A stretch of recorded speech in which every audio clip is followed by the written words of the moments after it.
បាទសួស្តីបងប្អូនថ្ងៃនេះគឺមកនិយាយរឿងហូរចិត្តមើលបងមកតទៅយូថ្មីទេបងតទៅយូដាក់ក្នុងអាងអញ្ចឹងតទៅយូវ៉ានបិទបើកបហូរទឹកហ្នឹងវាស្រួលយើងរៀបចំធម្មដើម្បីកំណត់វាអូតូទឹកបងប្អូនពេលវាកំណត់ម៉ោងហ្នឹងវាបូមបហូរដេរិចតែមានណាបងប្អូនខំបិទវាឡើងយូរហើយទុកវា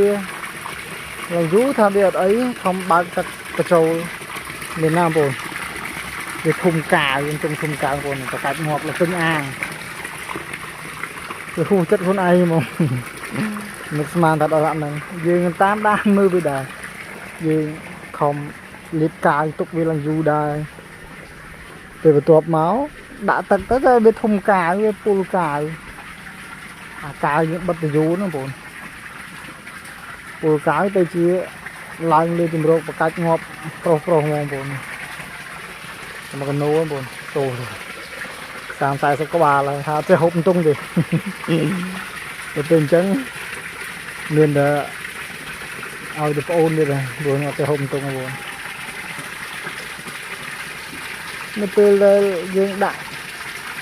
ទឹកមកវាធំកាវបងប្អូនទៅអញ្ចឹងវាពុលទឹកយើងគិតថាវាអត់អីដោយសារតែ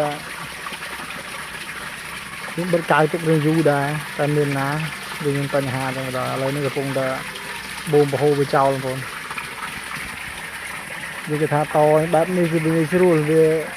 យើងតធម្មដើម្បី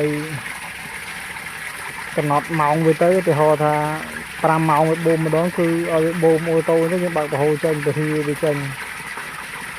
យើងការបកាពេលយើងរវល់វាអីទៅយើងអត់ទៅបានធ្វើដោយសារដល់ខែរវល់ហើយទឹកស្រកហ្នឹងក៏បានរវល់ដែរបងប្អូន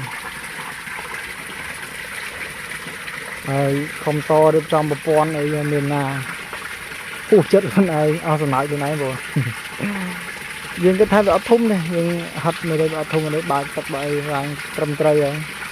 មានណាតែស្វែលត្រូវកើតរើសដាក់ចាំដៃត្រូវកើតរើសដាក់កធុនមួយផ្សេងទៅណាបងវីដេអូនេះគឺអត់មានអីទេមកនិយាយពីរឿងហួសចិត្តរ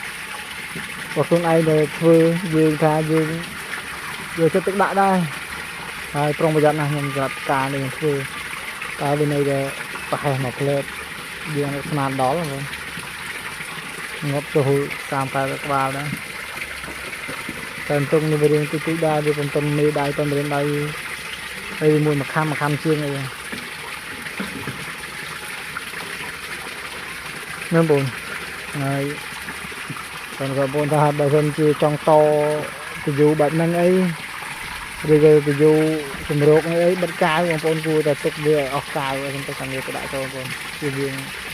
ពុលកាវបងប្អូនបាទហើយអរគុណបងប្អូនជម្រាបលា